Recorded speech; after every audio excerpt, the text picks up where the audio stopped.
Cool, we're live. Yeah, just gonna mute now and play the jingle.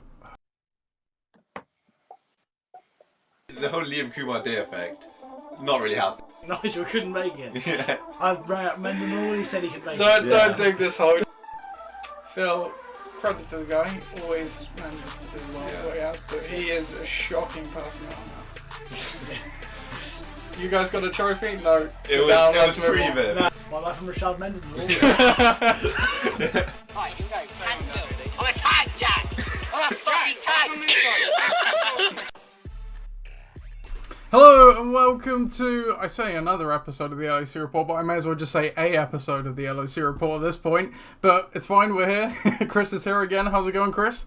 We are indeed, yes. Yeah. Very well, thank you. It is the bank holiday here in the UK, so, Sure is. so yes, except for you Scots.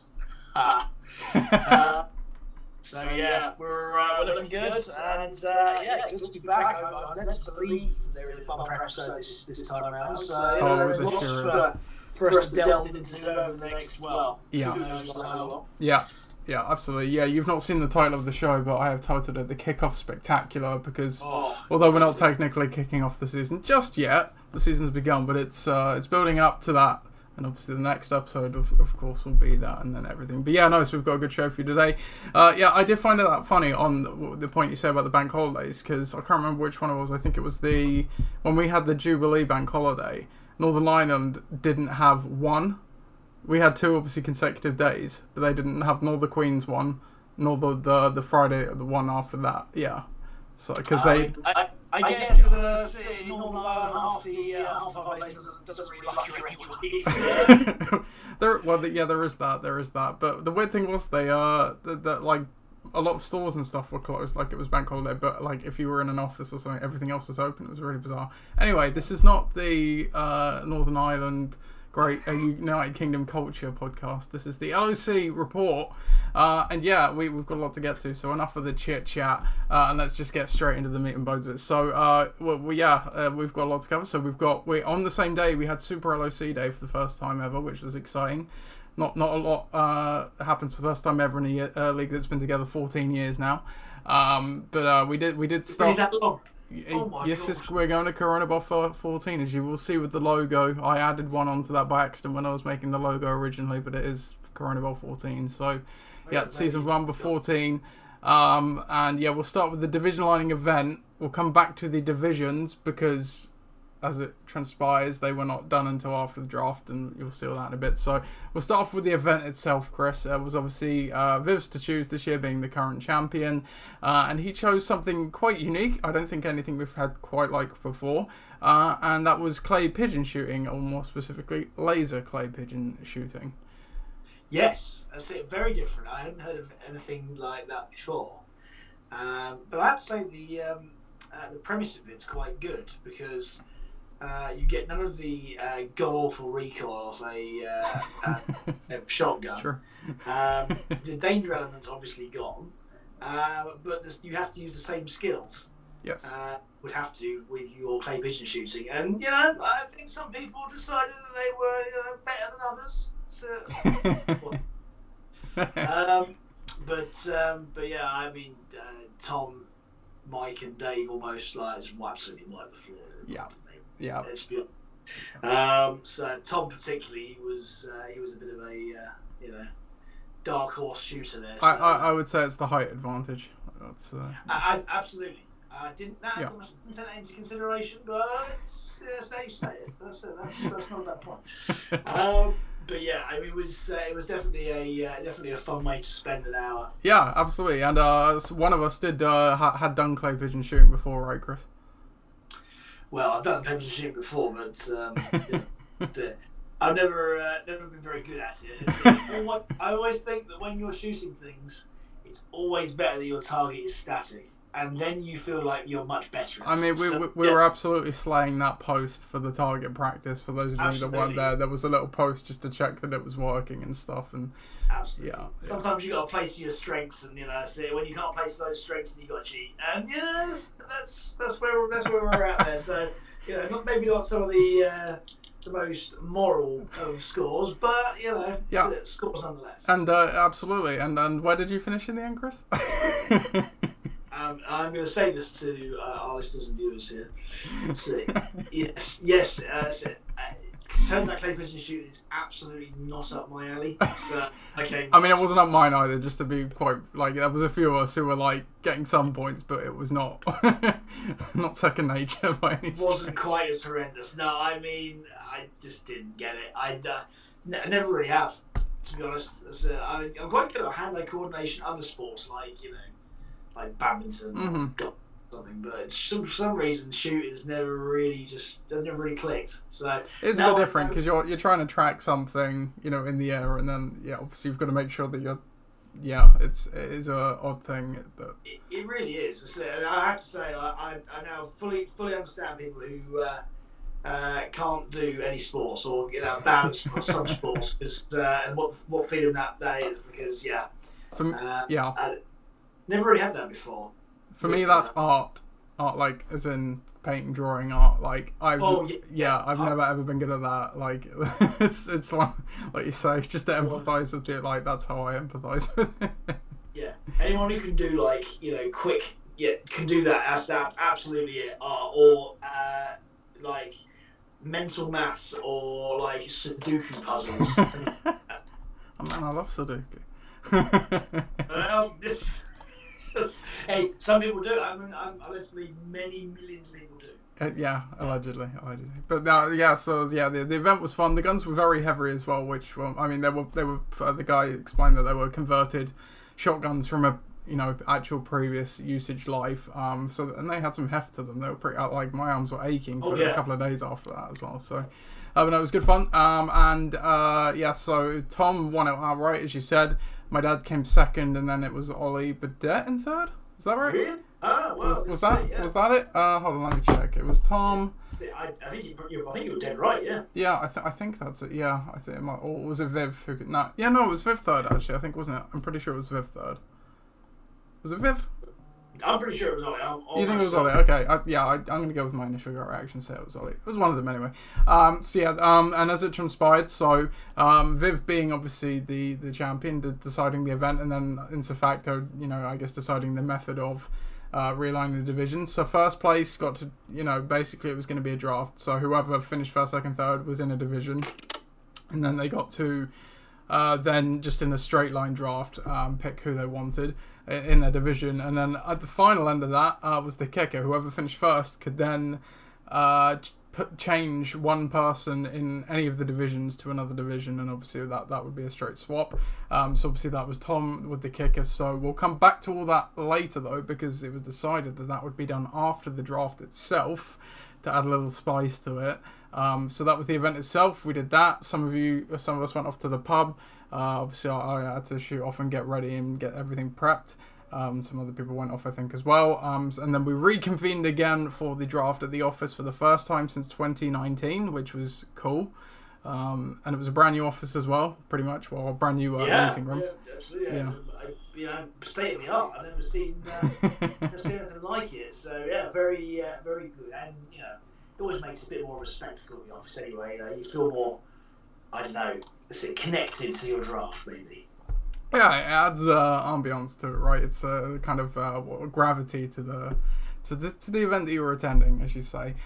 So first thing we did was we presented when we got going. We obviously got everyone set up. Everyone but Ross was drafting either there in person or virtually. Then we revealed the Corona Bowl logo, which I will now show you on screen now, just in case you haven't seen that or already forgotten what it looks like. So Corona Bowl 14, just about to pop up on your screen now. There it is. That's Corona Bowl 14. So, and definitely didn't just do the X and the V thinking it was Corona Bowl 15 and then slapped the I over it when I remembered, oh yeah, it's actually Corona Bowl 14. But it actually kind of worked out quite well. So there you go. Just to make sure everyone knows, yes. Yeah. There's a big one there, yeah. Yeah, exactly, yeah. So always a fun little creative bit for me to do that. Then we, of course, had the next episode in the winning season series, which is obviously the sport docu-series that we have at the debut of the previous year's champion, like NFL America's Game. Every season we watch it together at the draft. Obviously it was for Viv this time. Now I made this video I thought I when I was doing it, I was trying to draw parallels. So I thought it was very poetic that the Dream Team, Viv, his first quarterback, who was in the second round in 2011, was Peyton Manning, who the video will explain didn't play that year because of neck surgery. But they have a lot of career similarities in the sense that Peyton Manning was always a very good regular season player, but then when the lights came on in the playoffs, he would not perform really. And when he did get his couple of Super Bowls, it was actually really the team around him that kind of brought home the bacon, so to speak, as opposed to him going out and winning that game like some other quarterbacks do in the Super Bowl or the playoffs or whatever. I was trying to draw some parallels to that with Viv, because we know in previous seasons past, when Viv's had some very good seasons, he typically does fade down the stretch and then there's a quick out in the playoffs, and it had some similarities. Me watching that and making it, I thought I did that in quite a delicate way, reading the room. Apparently not. No, it was hitting him over the head with a club. But it was quite funny. I think Viv appreciated the humour behind it. So, Yeah. But if anyone who hasn't watched it yet, I would highly recommend it because it is quite a funny watch. And a parody it is. Though I'm not sure the parody is quite as you intended it, but it still was not meant to be a parody, as I said. It was meant to be a parallel, and then the end result, and I think it did get there just about in the end, was that, Viv actually, did reach the height of the mountaintop. It kind of obviously erased all those bad seasons or bad endings that happened before. And again, it was all of these teams that have been good through the past, they're not all on his own merit, and the one that he had in this year was the exact same case. So it was finally nice for him to get that. So yeah, you can go check that out. That's on YouTube right now. So we did that, and then obviously after that, all we had left was the draft. So for the draft recap, we'll just go round by round, talking about what interesting things we see in the round. So we won't look at individual teams and stuff at the end, because obviously teams are such an opinionated thing. Depending what you think of certain players, there's no point us sitting here and saying that, because ultimately when games actually kick off, a lot of what we think is going to completely change anyway. But we can comment on interesting things and oddities and what have you throughout the draft in each round. So we'll just go through each round there. So starting off with round one, obviously Tom was the top of the pecking order. Chris, you did not elect to use your Nathwani rule to move yourself up in the draft order, so that was all set as it was. So Tom kicked it off with taking Jonathan Taylor, followed by Austin Eckler to Ben Necessities, Derrick Henry to Bedetnators, Dalvin Cook to our Gold, Christian McCaffrey to Ixan, Cooper Kupp auto drafted to Ross, Joe Mixon to Gridiron Gang, Justin Jefferson to Pakistan, Najee Harris to Neapolitans, DeAndre Swift to Bucking the Trend, Alvin Kamara to Forge Flies, and Jamar Chase to the Dream Team. So, what did you make of the first round here then, Chris? Well, I think everyone who we expected to go in the first round went in the first round. I'm not entirely sure that there was any real surprises in there in terms of who was selected. Perhaps maybe Austin Eckler going second overall. He is ranked in ADP around that now. I think that's more driven by, we know that us being somewhat dinosaurs and having the standard format is very not where the fantasy game and industry is nowadays. It's heavily leaning PPR, so there's an element of that. But he has been a very good running back. But yeah, as you say. Yeah, that was probably the only real maybe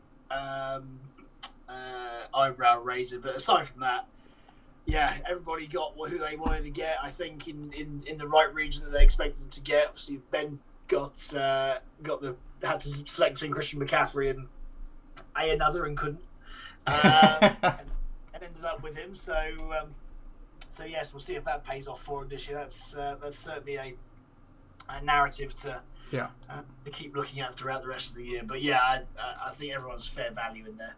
Yeah, I think the one thing that was interesting, and not obviously me mock drafting and preparing from 7th and stuff, DeAndre Swift was obviously never a guy I was considering that. I did not realise he was going that high. I mean, he was never there in the second round when, mock draft, so it's not a guy I ever thought about, but I was quite surprised to see him that high. I mean, it does make sense. He is the lead running back on a football team. He is a good running back, but it was just a bit of a surprise to me. But yeah, there's no question. He could obviously be a rock solid RB1 all season long. Alvin Kamara was maybe the other interesting one. So he has had some obviously legal issues, to put it lightly, this offseason. Actually, I say this offseason stemmed from the Pro Bowl of last season, Yeah, so we'll obviously at the moment it sounds like nothing's going to come to fruit from that, not necessarily this season, but as we know with the NFL and as we've seen with the Bills punter, which you've probably still not had a chance to look at, Chris, and if you at home don't know about it, just go Google Bills punter and you'll see stuff about it. The NFL is a very optics league, so when something comes to light is typically when something will happen or, you know, cause some action. Alvin Kamara allegedly beat someone up in a Las Vegas elevator. I think you've been to Vegas, haven't you, Chris? You probably know that the elevators there all have cameras, so you're just going to be praying that video does not get leaked. Because if anything like that comes out, you can pretty much just say commissioner's exempt list or something. Exactly. But I mean, there's no doubt that he's. He could be going far higher. The only reason he is this far down is because of what happened in that elevator in Vegas. So, and we've seen in season past that where guys get knocked down a bit for things like that, they end up being an absolute steal. So, yeah, could end up that way for you for sure. We go to round 2 then, and we had Stephon Diggs to the Dream Team, Nick Chubb to Forge Flyers, Saquon Barkley to Bucking the Trend, T. Higgins to Napolitans, Devontae Adams to Pakistan, Travis Kelce to Gridiron Gang, Mark Andrews to Ross's team, Deebo Samuel to Ixan, Aaron Jones to UR Gold, CeeDee Lamb to Bedednators, Leonard Fournette to Bare Necessities, and Mike Evans to Tom's Tyrants. What do you make of the second round, Chris? Yeah, again, I think that everyone who you'd expect to go in this round has done. I do think, though, that you see here guys like Nick Chubb, who's fallen out the first round, which was completely unexpected for me. Yeah. So Saquon's going high in the second round, but if he's certainly a high risk, high reward strategy this year. And every one of the main receivers is there, so like Evans, Lamb, Kelsey's counts as a receiver, and most importantly Devontae Adams. But T. Higgins going before Devontae Adams. That one really shocked me when it came through on my phone. Obviously, the pics come up on my Facebook Messenger. Because he's a guy, again, typically in, from the Xbox and ADP, whatever you want to look at that, he's typically a third, fourth round, maybe a fourth round, probably more a third round guy. Obviously, it's hard to say with the Cincy offense. Is it a 1A, 1B situation, or is Chase the clear one? Or some even say Higgins could maybe, it's a case of maybe Godwin and Evans in the Buccaneers in seasons past where, Higgins is more of the chain mover, whereas Chase is obviously the highlight kind of guy. There's certainly potential he could be the best receiver on the Bengals this year, but as you kind of allude to, Chris, do you need to find out in the second round? Yeah. Exactly. I must have, when I saw that come in above guys like Adams, Kelsey, Deebo, I had to take a little bit of a second look at it, really, see if it was a real thing.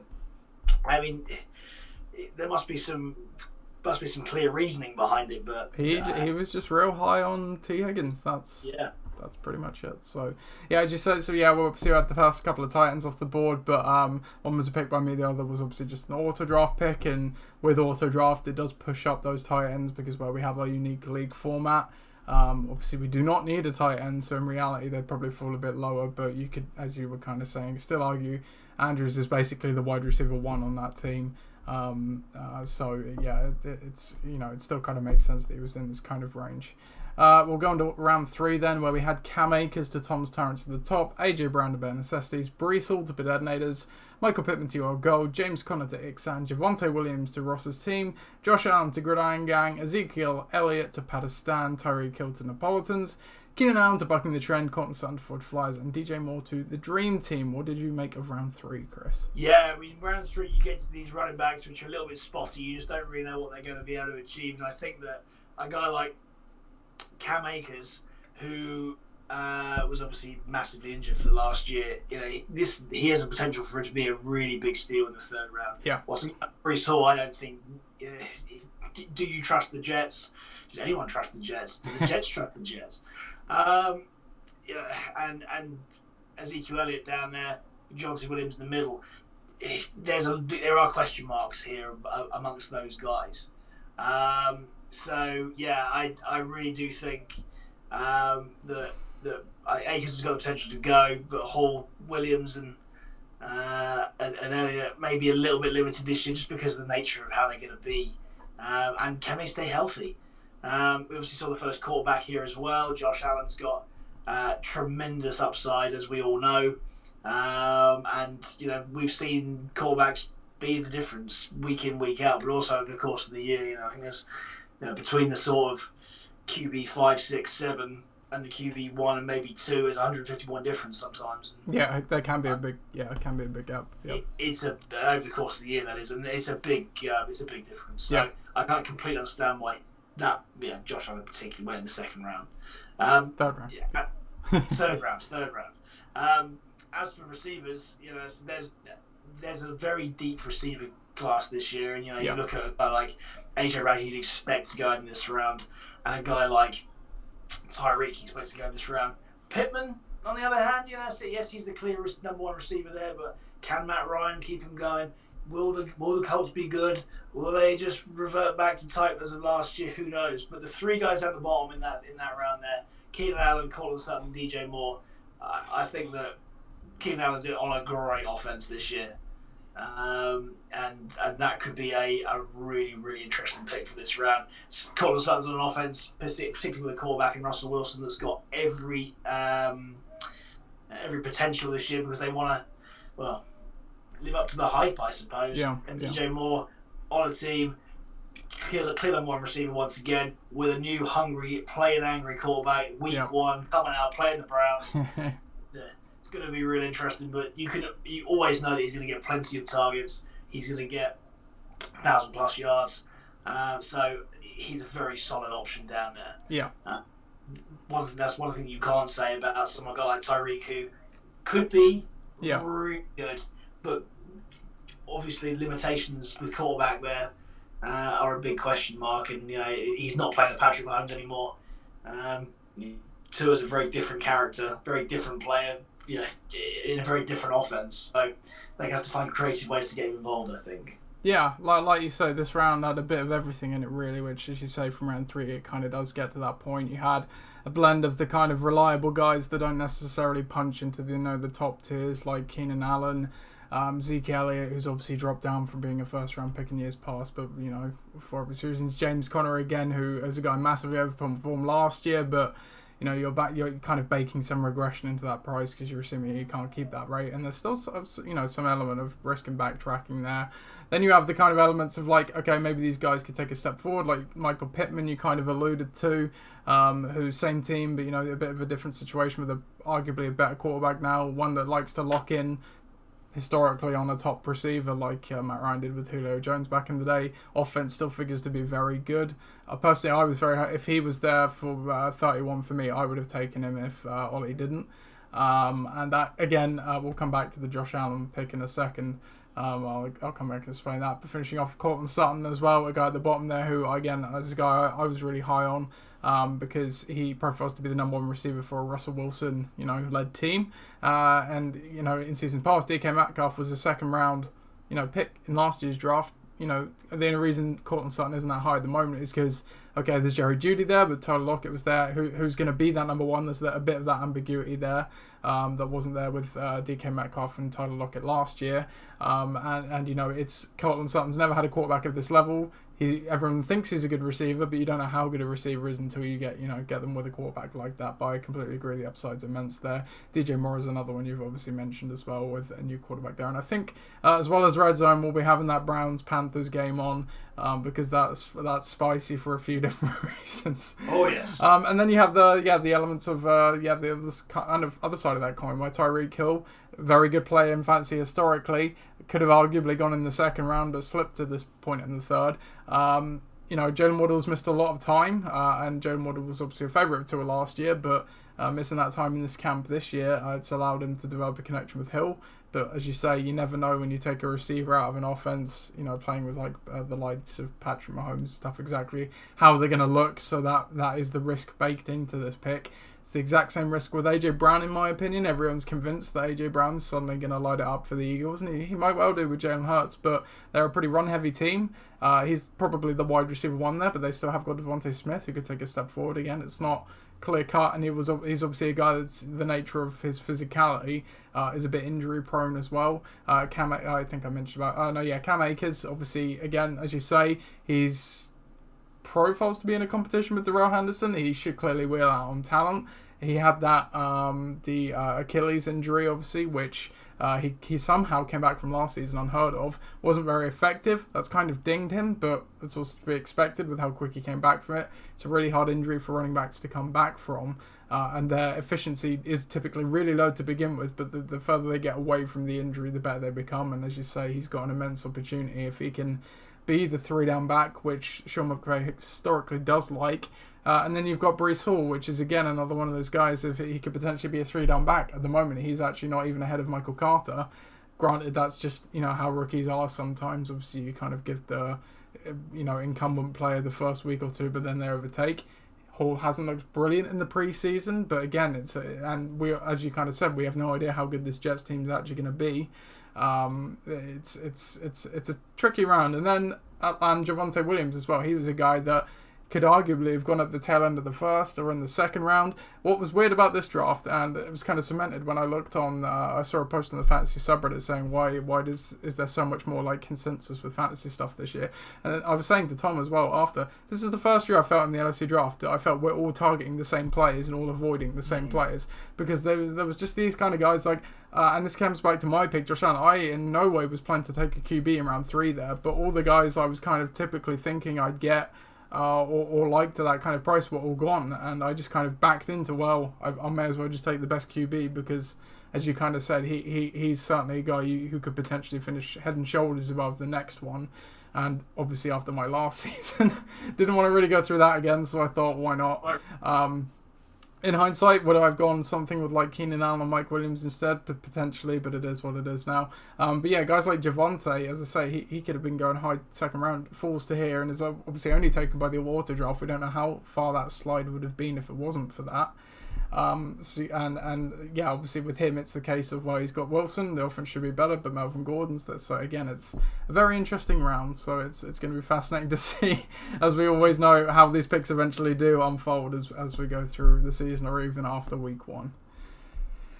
On to round 4 then. So round 4 we had Mike Williams to the Dream Team, Elijah Mitchell to Forge Flyers, Josh Jacobs to Bucking the Trend, Kyle Pitts to Napolitans, Justin Herbert to Pakistan, Terry McLaurin to Gridiron Gang, David Montgomery to Russ's team, Patrick Mahomes to Ixan, Brandon Cooks to Your Goal, Travis Etienne to Bedetonators, Lamar Jackson to Ben Necessities, and J.K. Dobbins to Tom's Tyrants. And really, this is just round 3 on steroids for everything I just kind of said about that uncertainty and everything. After the Mike Williams pick, it's and the quarterbacks. It's really it's almost a coin flip of if these guys going to work or not, isn't it? 100%, yeah, that's right. I think for any running back in this round, you have to consider whether or not they're on a good offense or they're going to be healthy. And I mean, I just don't see or both. Some of these, or both. Yeah, and some of these guys you just don't see. So a guy like Josh Jacobs, who is going to be in what we think is committee held in Vegas. David Montgomery, who's on just a poor offense with a poor line. Travis Etienne, who looks really good last year. Obviously, he's played with Trevor Lawrence before at college, but complete unknown at this level. So I think if there's one guy in this round that's going to be make or break, it could well be him, because he's got every trait that I can see to break out if the Jags are good. But aside from that, you think of a guy like Kyle Pitts, who is on a poor offense this year. I mean, he definitely going to be the number 1 red zone target there for sure. But it's how efficiently Mariota and the offense can stay on the field. Terry McLaurin, once again, another quarterback, another year, another quarterback for him. He seems to thrive despite the offensive changes, but I think Wentz does represent an increase in QB for him. So yeah, it could be a good year, but again, that is a franchise that is in constant dysfunction. Yeah. Because of its owner. So you never really know where it's going to go. I don't blame Patrick Mahomes for going this round. That's a reasonable pick where I expect him to go. Similarly with Lamar Jackson, guys like that who are dual threat will always go higher in our league. And then the great unknowns. That's it. The J.K. Dobbins back from injury. Is he as explosive as we think? And Elijah Mitchell, can he stay healthy? And if they both can, I think they're both in for good years. Yeah, oh yeah, yeah, absolutely. The opportunity they have is completely enormous, but like you say, there's definite risk on the other side of the coin, but that's why they're here in round 4. So you get to this point of the draft, and yeah, it's not quite at the later, dart throw who's got the upside. This is very much, almost the downside part of the draft, because you still need starters from this portion of the draft, and they're there. You've just got to avoid the ones that are not going to be starters, really.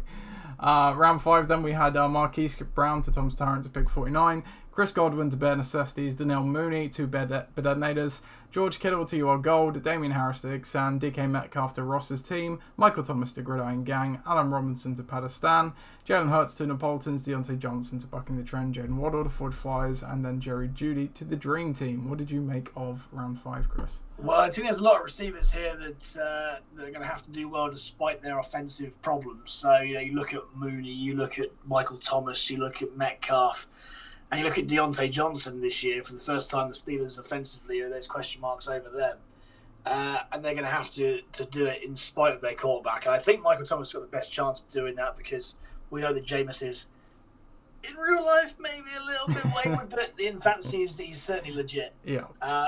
So yeah, if he can feed Michael Thomas, then I think you're onto a winner there. The Thomas, the reason Thomas is round 5 there is like you say, arguably, it's actually potentially even better than when he played with Drew Brees, because he's got a quarterback that can throw it down the field now, where obviously he absolutely eats on the short to intermediate work historically, which again, Winston's good at the intermediate stuff, but it's obviously he hasn't played football in over 2 years. Nobody knows what kind of player, if in theory that, if wide receiver 1 is still in there, but you don't know until he gets on the field. If he gets on the field and can stay healthy, because that's the other part of it now, right? His body's not football ready, but similarly, class is absolutely permanent when it comes to natural ability. I think that coaching gets you so far, but natural ability is what it is. So yeah, I think if there's one guy that's trying to elevate himself above the round, it's going to be him. Because all the other guys are either secondary receivers, tight ends, running backs in or just don't have the same upside, or certainly capped upside in comparison. No, yeah, you are right. You look down that list, you could say maybe Marquise Brown, but obviously when Hopkins comes back, he figures to take a bit of a step back. Godwin as well, as you say, probably could overperform. He's potentially arguably the top receiver in that offense, as Brady's number 1 target, but even still, he's going to be sharing with the other guys there, like you say. Harris, again, is a guy that in previous years figured to get a lot of volume, but Ramondre Stevenson's there as now, he doesn't really have that bell cow upside. And above all, the Patriots are going to be epically bad this year. And secondly, Matt Patricia. This is it. Matt Patricia's his offensive coordinator. Come on, or Joe Judge. It's a pretty weird situation, very weird situation. And then you've got DK Metcalf, who again, as I said, he was a guy who was going in the second round last year, but now he's playing with Geno Smith and/or Drew Lock.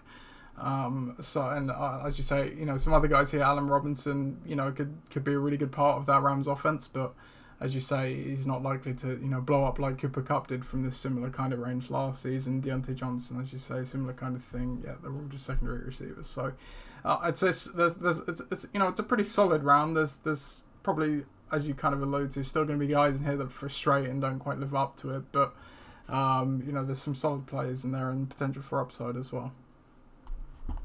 Definitely. Yeah. We're going to round 6 then. So in round 6 we had Joe Burrow the first pick 61 to the Dream Team, Kyler Murray to Ford Flyers, Amon-Ra St. Brown to Bucking the Trend, Christian Kirk to Napolitans, AJ Dillon to Pakistan, Darren Waller to Gridiron Gang, Gabe Davis to Ross's team, Antonio Gibson to Ixan, Rashad Bateman to Your Gold, Juju Smith-Schuster to Bedadnaders, Devin Singletary to Bare Necessities, and Miles Sanders to Thomas Tarrant. What did you make of round 6? Now, I'm not entirely surprised about the callbacks. I mean, you'd expect Burrow and Kyler Murray to end up in this round.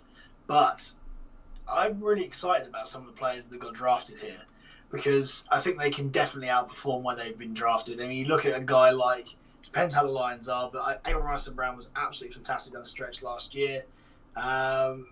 Bateman, we haven't seen him as a number 1 receiver yet. That's a proper receiver. That's tight end. In what's to be considered a bit more of a pass-heavy offense. So I know they've been run-heavy for the last few years, but they passed a lot more last year, and they were a lot more exciting, especially for fantasy purposes. But Juju's the one because he goes into a locked-in, spot-on offense in Kansas City. He is no doubt the most talented receiver that they've got, as outside Kelsey, of course.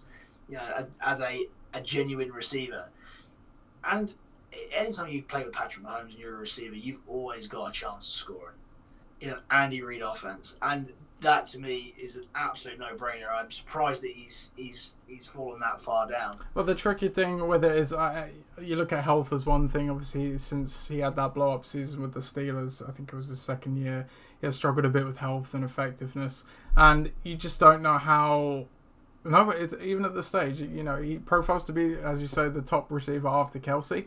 But where Hill was, that take the top off the defense, kind of, deep threat, big play guy, you don't know how they're going to replace that. Are they going to try and maintain the same kind of offense and put him into, like, that kind of role? Or are they going to morph and adapt their offense to where maybe they... Because that's what... I mean, in season past, what has been the Chiefs' Achilles heel is it's Kelsey, it's Hill, and then there's nothing else there. Nobody else behind it has been able to make a play.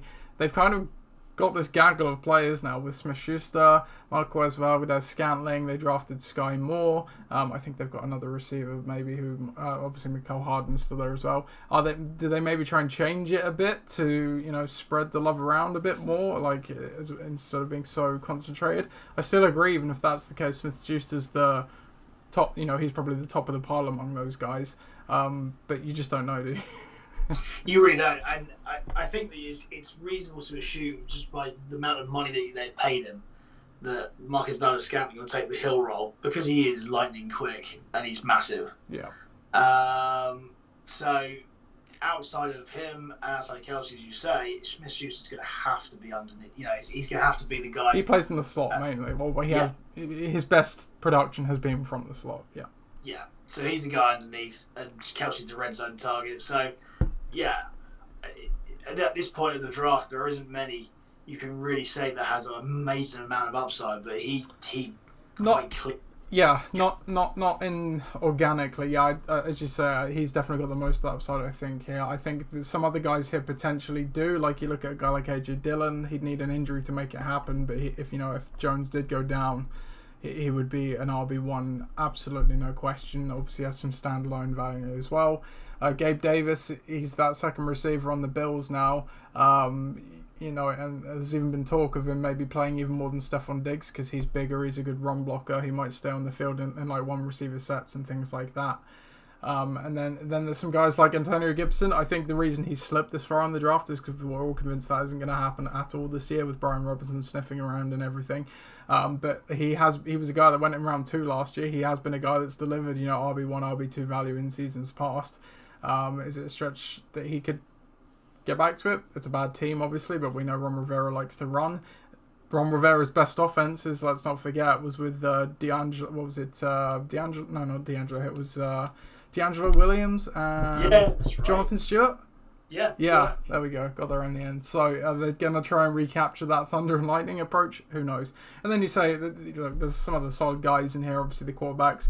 Amon Ra's a bit of a wild card for me. It's, playing with Jared Goff. It's that whole argument of really good receiver, bad quarterback, and he's got a little more around him now, I think, than he maybe did down the stretch last year where, some guys were injured and they kind of had to throw. He was very good, I'm not disagreeing at all, but there's a little more competition there now. Christian Kirk, similar thing. He profiles to be the best receiver in that offense, but how much is that worth in a Jags team? And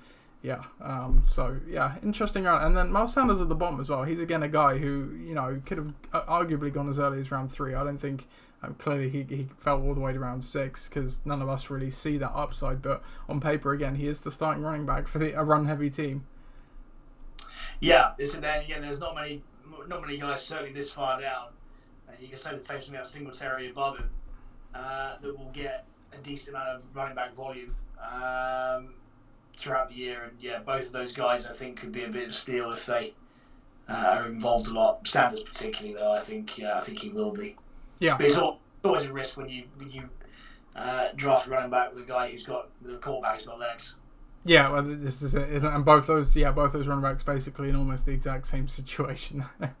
So on to round 7 then. So we have Brandon Ayuk to Tom's Tyrants to pick 73, Adam Thielen to Bare Necessities, Russell Wilson to Detonators, Trey Lance to Your Gold, Murray Cooper to Ixan, Dalton Schultz to Ross's team, Alan Lazard to Gridiron Gang, Cordell Patterson to Pakistan, Chase Edmonds to Napolitans, Clyde Edwards-Helaire to Bucking the Trend, Rashard Penny to Forge Flyers, and Tony Pollard to the Dream Team. What I found interesting about this draft is typically you get to that point where you have a drop off, like you're saying, it's very speculative guys, or good guy, just guys who have limited upside. Some definitely obviously emerge. To me, it felt a lot more spread this year. There was guys quite even late into the draft in the next year. I was like, yeah, I could see you developing into something pretty good. And I think we see that in this round. We know, obviously, the chances that many of these guys, or if any of these guys hit, are fairly slim. But you can look at the names here and think, yeah, okay, there's probably some pretty decent starters in this round. Yeah, I totally agree. I think you can legitimately start Ayuk, Thielen, Alan Lazard is going to be number 1 in Green Bay, and that's not something to be turned away from. Bearing in mind Aaron Rodgers is still the quarterback there. Mm-hmm. Guys like Clyde, who we've seen in the past has been that number 1 guy. I think he's going to be probably his work has to be somewhat reduced this year, but still going to be there. Chase Edmonds much the same. So he's in the committee, but probably number 1 in that. Cordell Patterson was a weird one last year. Just came out of nowhere and became a really integral part of that Falcons offense, and especially if they're going to struggle this year, he has a dual threat that only Debo can really match. And it's pretty crazy. To me originally, like when I saw him, because this is kind of typically where he is ranked in his ADP and everything, and I was like, is he really this low? And then you do look at it and you're like, it was such an anomaly, but the reason it worked, it was because it was an anomaly. Okay, he's a year older, as you say. It's definitely not the same offense now, as because Matt Ryan's gone. You've got Marcus Mariota there and things, so it's not quite the same situation and things. But having that kind of upside, and you haven't even gotten onto, which I'm sure you were going to, a guy like Clyde Edwards-Helaire here in round 7 as well. Yeah, absolutely. Yeah, so guys like Clyde and Rashard Penny down there, who again are legitimately number 1 starting running backs in their offense, and I think that. Though Clyde won't be used maybe as heavily as he has been in years gone by, he will still be used in key situations. Whilst Rashard Penny's got the chance to be at every single down back for Seattle. And not only that, is that he's got a rookie behind him that's injured, and they've also got limited options at quarterback through the air. You're going to think they're going to lean on the run game. So again, I'm surprised that he's there, but I think for him it's all about keeping fit and keeping healthy, which has always been the problem. There are some real legit guys this far now. I think the receiving core is as deep as we've seen it for a long time. Yeah.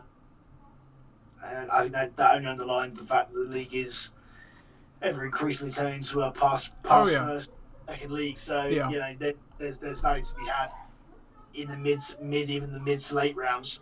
Yeah, again, I was saying to Tom after the draft, I think the reason why it felt that the draft was so spread, there was no clear drop-off in talent. It was just kind of gradual, slightly lower upside. Obviously, there's the downside as you go along. Is, as you say, because the NFL's morphed into, they don't want singular superstars where they get injured or don't perform, you're toast. We're seeing more and more committees in terms of running backs. You're seeing in terms of receivers, it being, groups of receivers as opposed to necessarily having one alpha guy. That's just kind of the way the NFL's going. It's from a fantasy perspective, this is the kind of effect it has. Looking in round 8, we had Elijah Moore at 85 to the Dream Team, Kareem Hunt to Forge Flyers, at 86, Hunter Renfrow to Bucking the Trend, Ramondre Stevenson to Napolitans, Devonta Smith to Pakistan, Robert Woods to Gridiron Gang, Dallas Goedert to Ross's team, Tyler Lockett to Ixan, Kadarius Toney to Our Gold, DeAndre Hopkins to the Detonators, Damian Pierce to Bare Necessities, and Drake London to Tom's Tyrants. What did you make of round 8? And there are still yet number one, running backs and receivers still there. Drake London, Damian Pierce is probably going to be the number 1 in Houston this year. Mm-hmm. Hopkins is going to be benched for a little while, but he's going to come back and be the clear-cut number 1, we think. Potentially, Kadarius Toney had everything going for him except his quarterback last year and his coach. Hopefully bringing in an offensive mind like Daboll this year is going to really improve that offense. Maybe not this year, maybe not instantly, but it will. And some of the stats that he proved that came out last year proved that he could, on better offenses perhaps, compete better. So I'm really excited about him and how that offense can morph around him. I don't think Daniel Jones is that bad.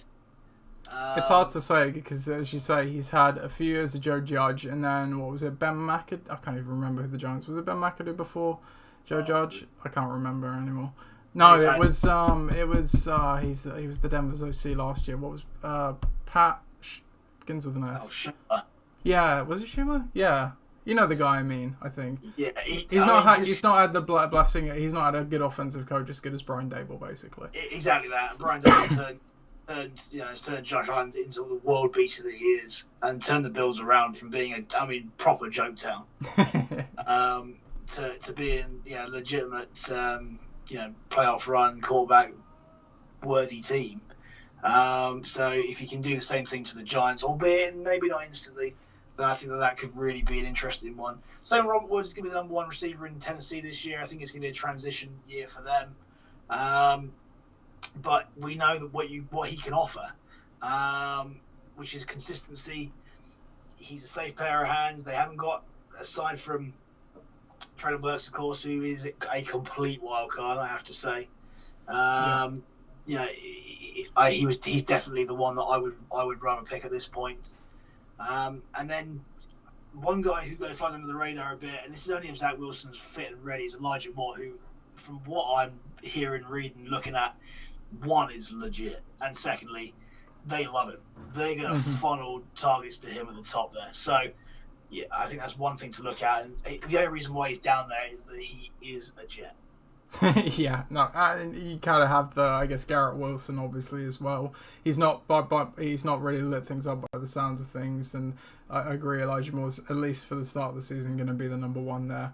But again, it's just a case of a team where didn't have a great deal of talent last year, and he obviously, as the year came on, had some really good games and things. There is a little more talent around him now. How does that change the dynamic? Again, it's kind of baked into his price, but as you say, the upside is completely there. Same for Kareem Hunt and Ramondre Stevenson. Again, talk about potential league winners. If Damian Harris or Nick Chubb go down, either of those guys instantly become really valuable players. The only one that's kind of, we have Dallas Goedert again as an auto draft pick, but we won't go into that because it's obviously auto draft. Hunter Renfrow though for bucking the trend. Now I know Hunter Renfrow had some value last season, but in PPR he'd be a good guy. In standard, I don't know. He just probably the one pick. Yeah, there's a few picks in the draft personally, I don't know. But again, he's a guy that you figure his volume's going to come back a bit, and he's always kind of needed that volume. He's a good player. Yeah, he's definitely a good player, but. I've got no doubt he's a good player, but yeah, I think you're right in the sense that there is a question mark because you now have Devontae as that number one alpha guy, and you still have Darren Waller there. You have to consider, is he going to be scoring touchdowns? Is it, or is he just going to be taking, 5-yard slants to the line? Yeah. And that, you're right, and that's the PPR pick. I saw Tyler Lockett was taken in this round as well. Yeah. Without Wilson, he just simply doesn't have the value that he has had in recent years, I don't think. Completely agree. Yeah, completely agree. And, I had Tyler Lockett the last couple of years and loved the guy. Obviously, I traded him last year, mid-season for Josh Jacobs. But, I could just not even a guy I was considering this year just because... And there's some... I was reading something, some fantasy analyst wrote saying, you shouldn't necessarily buy too much into how bad the quarterback situation is because talent wins out more often than not. And I'm like... Having had you only need to look at teams like the Jags last year where you had no receivers you would want to use at all at pretty much at any point in the season. Drew Lock and Geno Adams are about as bad as it gets. For me, I didn't even want DK Metcalf, and he's obviously the clear number one receiver in that offense. Not to say DK Metcalf won't be good because, and I think he went in round 5. He'll definitely have obviously some good games come season end. He'll probably be.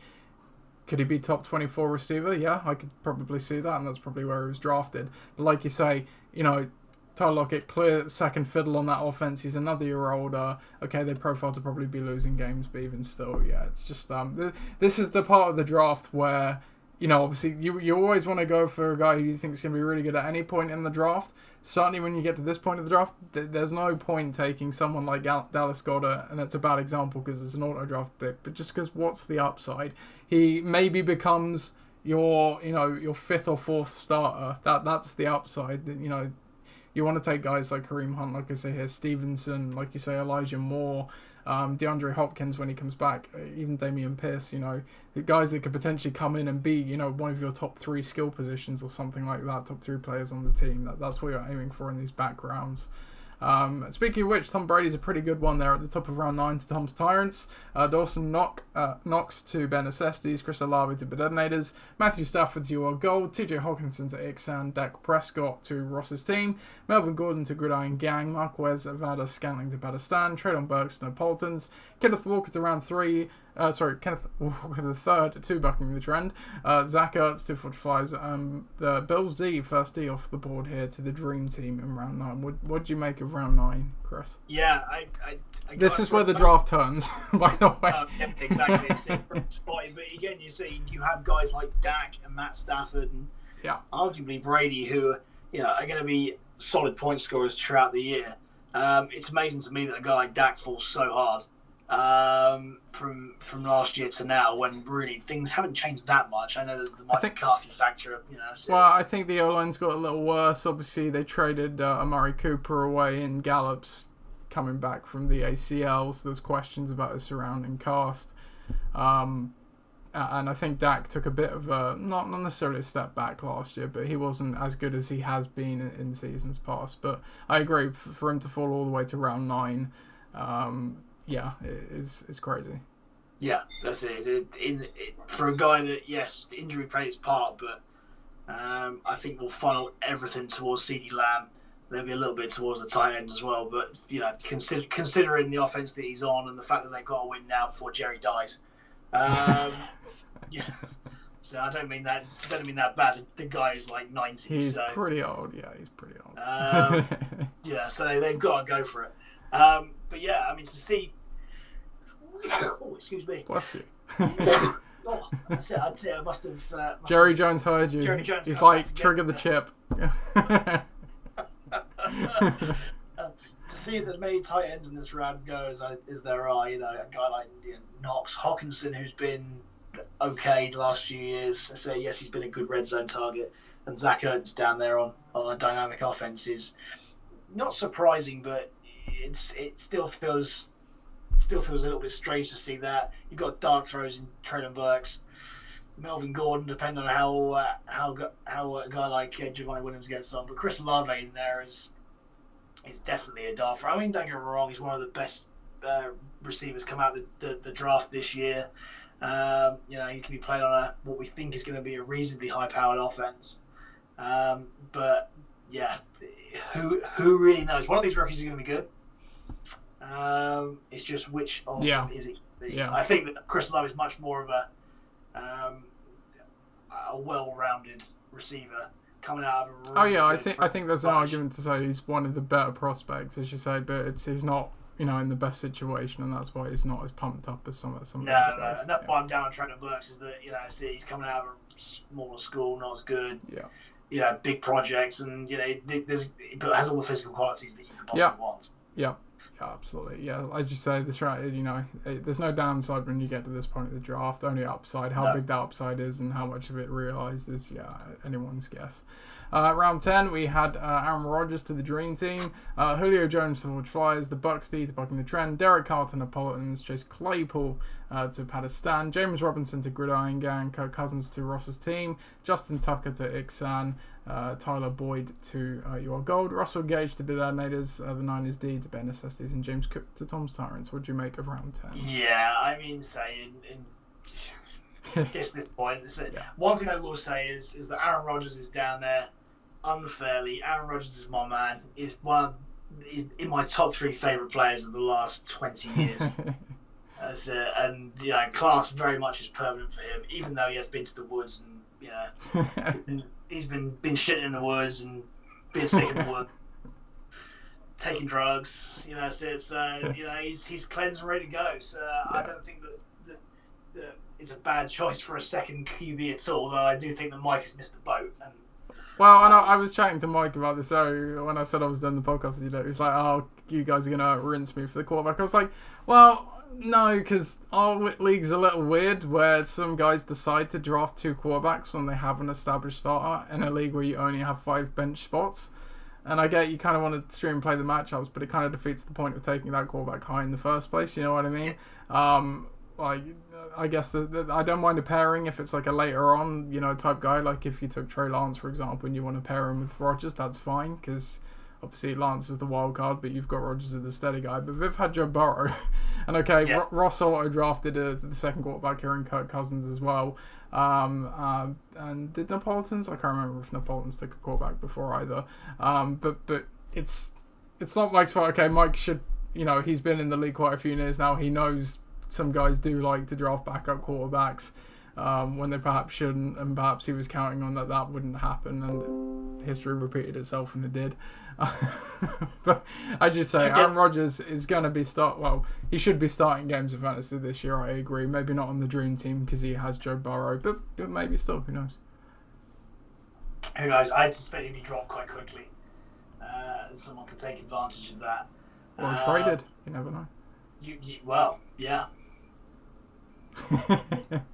But I guess at this point of the draft, you just go, do I mind?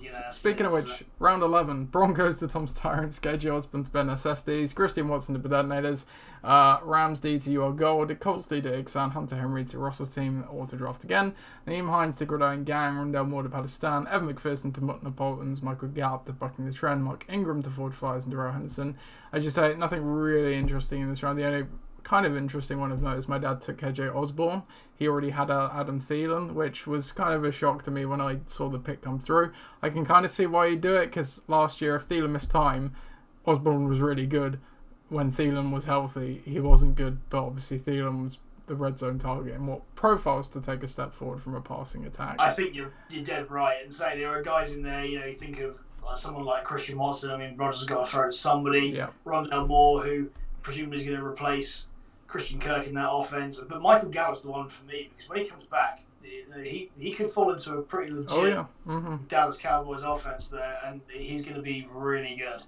So to take a punt on a guy, an injured guy, I will concede in this round, but a punt nevertheless is I think quite intelligent from Mike. Yeah, no, I agree. Good smart pick. As you say, in round 11, at this point in the draft, you're looking for guys with upside, and he's certainly a guy you can see the upside for.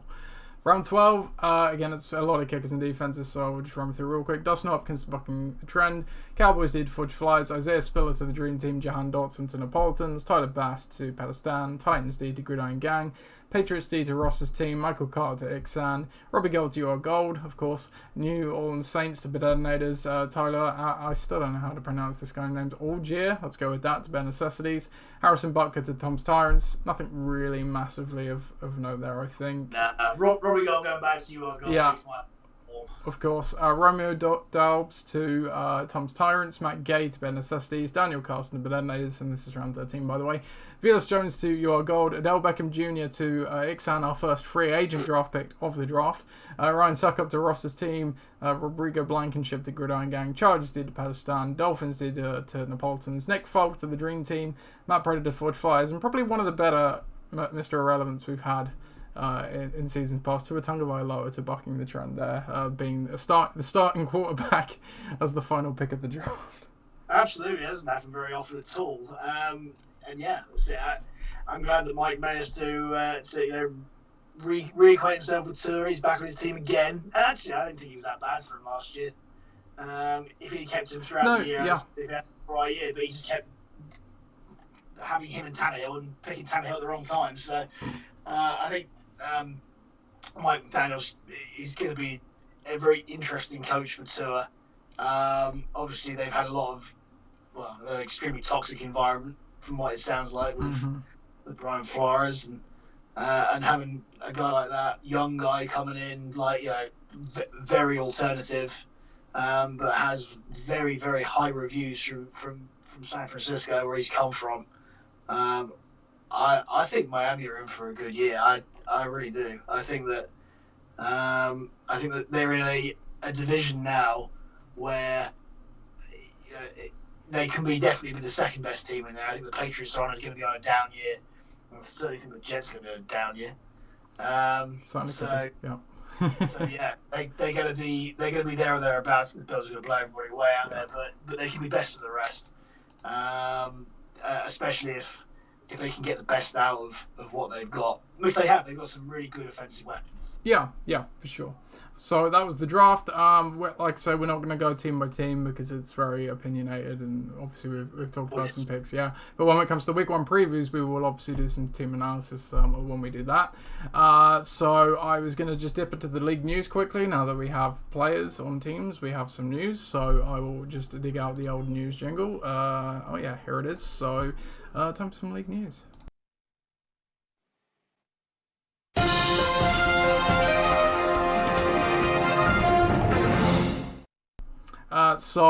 We mentioned about obviously where we did draft a couple of weeks earlier than we normally would do. I think it would even have been next weekend when we'd normally do the draft. We obviously have the waivers or free agents. They're on complete freeze right now. Just a reminder that if a player does get injured or suspended or something, from the point of the draft to now, we're not going to leave you kind of out on a limb. You'll basically get a free addition, depending on the player and the situation. If it's like a running back or something, has to be another running back on the same team if they're available. If it's a quarterback or a tight end, it can be any other quarterback or tight end or whatever like that. That will be a free addition. We'll do that before any of the waivers or anything. Then after that's kind of all resolved. So far, there's obviously been nothing. We're just going through the last of the final, the preseason games this week now. From what I've seen, nothing major at the moment, certainly not to any notable fantasy players. So it looks like we'll be planning for the waivers to run on the Monday of the start of the league season, and that Monday, just to give you the exact date in case you want it, is the Monday the 5th of September. I won't be doing that manually because I think when I turn it back to turn off the lock on the free agents, I can set it to run waivers.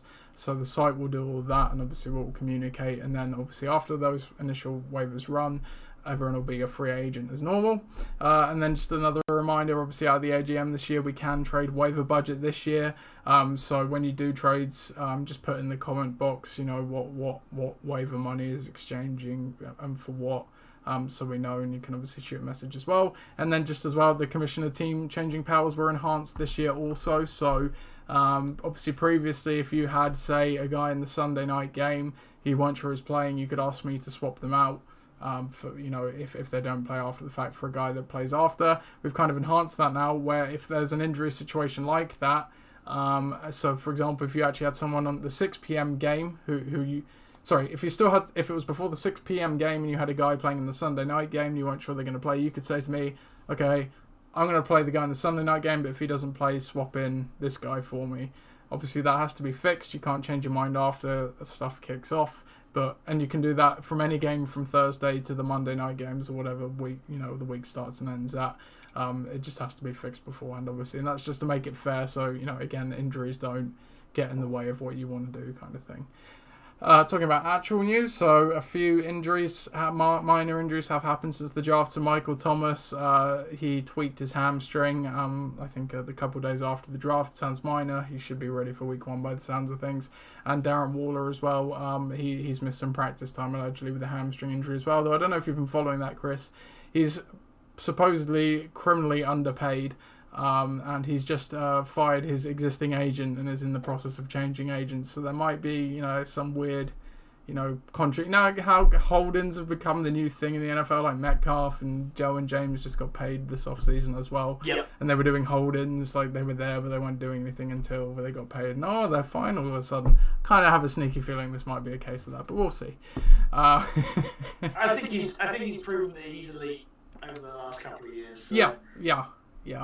It's time. It's time. Yeah, definitely. And he's getting up there. This is really his last chance for, his one big payday, really, because I think we all know by now the story of how he came into the league and his personal issues. So yeah, dude deserves to get paid for sure. Michael Scantling, he is in the concussion protocol for Pakistan at the moment, but again, you think he'd be ready by week 1. And Kadarius Toney, speaking about a guy that can be a difference maker, but did struggle with health. He again, I think he had surgery this off season. He's kind of been hampered all pre-season. I don't know if it's kind of like a hamstring again or some sort of leg ailment or something, but again, that's keeping him out of practice at the moment. So just one thing to keep an eye on. So with the draft done, we then obviously go back to the divisions, because then it was the division winners decided. Sorry, the divisional event winners deciding who they want in their division. So we have the divisions here. So it isn't quite as you see it. So obviously Tom, as we said, won. So he picked Ollie, Ross, and Pat to be in his division, and then it went slightly differently for the others. So my dad picked me, Chris, and Viv to be in his division, or Ollie, depending which one I can't remember. I'm going to go with what you said, Chris, and say it was Ollie. And then Ollie picked Dave H, Ben, and Mike. But then Tom did the old switcheroo and put my dad into the Southampton division with the division Ollie picked, and put Ollie/Viv into the Portsmouth division that my dad picked. So what do you make of the divisions then, Chris? Well, I think that the Portsmouth division is obviously the tastiest one. I mean, not just because both of us are in it, but yeah, just simply because of the pedigree of the teams that are there. You look above, and you've got Dave Henderson and Mike, who are both haven't won yet. That's it. They've got something to prove versus two wily old characters. And then down the bottom there, so yes, you are gold. And Pat doing the same sort of thing. I think Pat's in a good position there versus Ross and Tom, two previous winners. So yeah, I like the beef that there is in certain divisions. You know, so you look at the Tom's Turridge, you are gold match up there. I like the fact that we had 2 podcast bowls this year, which is kind of cool. Yeah, at least 2. If we've ever made playoffs, there could be a third. You never know. Absolutely. And then, the guys at the top, say Neapolitans and Buck in the Train, can sort of regain their rivalry from last year. So I think that it's going to be exciting. But Portsmouth division is the one. That's the one we're going to be watching all year. So if you're keeping count, Portsmouth, by my count, has 6 Corona Bowls between all of the teams. Yep. I think Southampton has just the 2. Southampton's just got just the 2s, your dad and Ben, yeah. Yeah, and then Winchester also only has 2. 3. No, Winchester has 3. 2 via Tom, and then 1 from Ross. So, and if you're talking about appearances in Corona Bowls, then obviously, again, Portsmouth has a boatload. Winchester has, probably it's only the 3, I think, isn't it? Actually, no, the 4. Tom got to another and lost, didn't he? And then Southampton division again. There's been a few appearances between them as well. But no, like I say, Portsmouth is the seasoned. I mean, that is 3 founding teams and then a team that came in 2011. So that is, if you talk about combined season in the LOC, you're looking at over 50 seasons between all the coaches there. In the Southampton division, like you say, it's kind of the blend of the old and the new. Founding team that joined in 2011, then Mike obviously a few years ago, and then Dave last year. Dave made playoffs in his first season. Mike's obviously had some success in the start and obviously some difficult seasons too. Then you have the zany division, I'm going to call this, in Winchester division, where you've got Tom, who is obviously quite established, can be a boom or bust team at times, but obviously very, very savvy. And then it's just complete, like Pakistan, we've been tipping Pat for years to take a step forward, and he did have some really good seasons. Obviously had a bad year last year. And then you never know what you're going to get from Ollie, Gardner, Beddoes and Ross's team. So that's a very fun division, I think, if you will. So, good set of divisions. Good way to arrange them. And then, of course, from that, we could then do the schedule. We won't spend too much time on the schedules. but we will just run through each week and see if there's anything kind of fun. So week 1 is a divisional week to start with, I believe. Yeah, so we have Gridiron against the Dream Team, Better Necessities against Bucking the Trend, Ixan against Neapolitans, Detonators against Forge Flyers, Tom's Tyrants against Pakistan, and Ross's team against You Are Gold. So some fun games in there, but I don't think there's anything particularly gripping. Probably Detonators, Forge Flyers would be the best ones, I think. We'll just cover off week 1 for now. We'll cover off the rest on next week's show, because we'll only have the previews anyway. So, but week 1 shapes up as a fun one, I think, all the same, doesn't it? Yeah, I think you're right. And looking at it there, I love the fact that that everyone's. I think don't think there's a bowl game in that one just yet. So we're waiting for that later on in the season. But it's division, so it's you can't slip up in these early divisional weeks. Yeah, exactly that. So yeah, I think that if when we come to it, obviously we'll pick the marquee matchup, but there are many of them in there that you could have a suggestion of. But yeah, these days, because it's so competitive and there's so many teams that can compete and can win, then I think that this is going to be the most open. I keep saying this every year, really, but this is the most open year of them all, because 1, the way that we set up, 2, the way that people get more experience, and 3, just the way people go about it. I think that people might have other teams in other leagues, but this is just different, and for some reason makes things an awful lot closer. It does, yeah. Maybe the way we've structured it one-off, as you say, it's something to look forward to, and we'll look forward to all of that when we get to the preview show. So I think it's been a pretty hefty one so far, so it's very much still been a spectacular episode, but we will save the rest of the schedule, I think for next week when we do the previews and stuff as well. But something we haven't had in a while. Should we get John on the show? Do you think, Chris? Oh, he's got to wheel him out. I think so. I did forget to feed him a few times. It wasn't. He was a bit upset by that. But I would just. John, are you there, John? What? Hold on. I don't think he can hear me. Hold on 1 second. No. Order.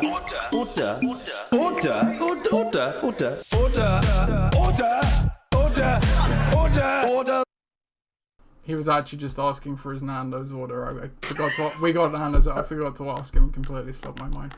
Sorry, John. Thank you for bringing us into Debate Corner all the same. So, going back to the divisions then, because we don't want to do anything to do with teams and draft, because as I say, it's all opinion at this point, so it's all projection and opinion. But I thought I'd phrase this Debate Corner in a slightly fun way. And again, we don't want to talk about which division is going to get the best playoff teams, because again, it comes back to what you think of teams and stuff ultimately as well. So this is what we've gone with for Debate Corner this week: is which division is most likely to surprise and why? Certainly is me a team in one of them that's going to surprise. I think it's going to be the Winchester division. I think it's going to be Pat's team. Okay. I really rooted for Pat this year, and I think that just looking down at Pat's team, we'll see this in the preview next week. We can bring it up now just because we're on the topic. I think that Pat's team is stacked with people who can do some stuff. So it's a pretty good starting lineup. Yep. It's that receiving core that I'm leaning on here, plus Justin Herbert, and I think that if there's any threat of Devontae and Justin Jefferson particularly being just like unbelievable, having those two together is quite something. Especially with the quarterback, who everyone who's been watching the podcast for this length of time knows is the dude. Is the man, and I think that he's in for a big year this year. They're going all out. They're selling the farm to try and get some success. And we talked about earlier on, you can't sleep out on Robinson. Zeke is still the number one guy, even if he does get banged up. And AJ Dillon's a guy who's touchdown dependent, but he could very well be getting some touchdowns this year. So sure, yeah. I'm touting that to be my surprise, because I don't think that, provided they remain fit, that is. I think they can do it. I really do. Okay. I was probably going to go with my Winchester division for my surprise as well. My surprise is that I think all of these teams I think they're gonna no team in the Winchester division will have less than 6 wins. That's my prediction, and somewhat surprising because you look at the 3 guys there, and maybe I can just bring it up quickly on the old stats, but I'm pretty sure among active coaches, Ross, Ollie, and Pat probably have among, they're definitely in the bottom half in terms of career win percentages. And obviously, if you get 6 wins, you're just a nose under 500. But for all of them to get at least 6 wins, I could see it happening. Though, like you say, Pat's got a good team. Ross's team, we say it every year. Oh, how can an auto drafted team be good? And then it always does end up being, or in some cases, does end up being very good. And we were even saying that mid-draft because the kind of guys that were falling and just getting taken by were the kind of guys that no one really wanted at their price, but then, when they were getting auto-drafted, it's like, okay, that's actually a really good value. And when that keeps happening, the voice of the crowd and the fantasy experts, we obviously say that nobody can predict the future, but you would like to think they'd hopefully get more right than they don't, given they're paid to do it. It's basically drafting this team just by virtue of everyone else not taking these players. So could Ross actually end up with a good team from it? Certainly. Tom, no. I really think that's kind of Ross' team, is it? He just wants everyone else's offcuts and then wins with them. We showed up Pat's team. Let's show up Ross's team. So Cousins and Prescott as a quarterback duo, you could certainly do a lot worse. Then you've got Montgomery, Javonte Williams, Gabe Davis, Cooper Kupp, DK Metcalf, Mark Andrews, and probably throw Dalton Schultz in is probably going to be the core of that team. Okay, they're quite tight and heavy, so obviously certainly the bottom, but again, kind of like you say with Pat's team, the names of some of the guys they've got there and the situation some of these guys are in, it's like, actually, this team could probably get some wins. Then you've got Tom as well, and then obviously Ollie Gardner, who's had some success in his career as well, and just to bring over the historical win percentages here. So this is ordered by number of wins, but if I just open this up a bit more, hopefully we can see over to the side. Tell you what, I'll just hide these columns here so we can see it nice and cleanly. There we go. So in terms of win percentage, so let's see, Ollie Gardner's 0.435, Pat's 426, Ross is 465. Obviously Tom's above 500. I think only, if you include Dave Henderson and myself, those are the only teams under inactive coaches anyway that are under 0.500, and obviously that division has 3 of them. So my prediction, every team to have at least 6 wins, which would be better than the majority of their win percentages. Pretty stunning, let's be honest. Yeah, so there you go. Cool. Well, thank you for that, John, and thank you, Chris. It's good to be back in the studio, obviously doing the pod again. I imagine we'll probably be back not next week. We'll probably maybe do one next weekend potentially, or in that week leading up to the season after the waivers have run. But what you got planned for the rest of the bank holiday weekend, Chris? Not to a great deal. I think we're going to do maybe some renovation, general, just tidying up a bit. But we're going to have a good time. So definitely a relaxed time. So how about yourself? Good. Me and Becky going to Victoria's Festival tomorrow, so that'll be good. And then Monday, I haven't got anything planned. Might go to the cinema or just have a chill day or something. So but as you say, it will be good all the same. So obviously hope you have a good bank holiday weekend. I hope you enjoyed the show, us being back as well. And then we'll see you next week. Thank you very much, everyone.